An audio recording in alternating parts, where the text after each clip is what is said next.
ಬನ್ನಿ ಸ್ನೇಹಿತರೆ, ಈ ಒಂದು ವಿಡಿಯೋದಲ್ಲಿ ಮನುಷ್ಯ ಪ್ರಾಣಿಗಳ ಜೀವಿತಾವಧಿಯನ್ನು ತಿಳಿದುಕೊಳ್ಳೋಣ. ನಾಯಿ 15 ವರ್ಷ, ಹುಲಿ 25 ವರ್ಷ ಜೀವಿತಾವಧಿ.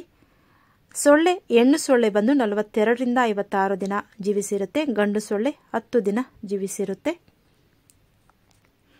ತಿಮಿಂಗಲದ ಜೀವಿತಾವಧಿ ಬಂದು 180 ರಿಂದ 200 ವರ್ಷ. ಹೆಗ್ಗಣದ ಜೀವಿತಾವಧಿ 2 ಅಥವಾ 3 ವರ್ಷ.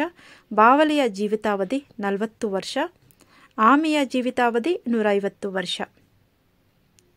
ಮನುಷ್ಯ 70 ರಿಂದ 80 ವರ್ಷ ಜೀವಿಸಿರ್ತಾನೆ. ಆನೆ 60 ರಿಂದ 70 ವರ್ಷ ಜೀವಿಸಿರುತ್ತೆ. ಕುದುರೆ 30 ವರ್ಷಗಳ ಕಾಲ ಜೀವಿಸಿರುತ್ತೆ. ಹದ್ದು 20 ವರ್ಷಗಳು ಜೀವಿಸಿರುತ್ತೆ. ಹಸುವಿನ ಜೀವಿತಾವಧಿ ಬಂದು 20 ವರ್ಷ. ನೊಣದ ಜೀವಿತಾವಧಿ ಬಂದು 10 ದಿನ. ಇರುವೆಯ ಜೀವಿತಾವಧಿ ಬಂದು 6 ತಿಂಗಳು. ಜೇನುನೊಣದ ಜೀವಿತಾವಧಿ 1 ವರ್ಷ. ಇಲಿಯ ಜೀವಿತಾವಧಿ 4 ವರ್ಷ. ಬೆಕ್ಕಿನ ಜೀವಿಸುವ ಅವಧಿ 25 ವರ್ಷ. ಒಂಟೆಯ ಜೀವಿತಾವಧಿ 50 ವರ್ಷ. ಕೋತಿಯ ಜೀವಿತಾವಧಿ 26.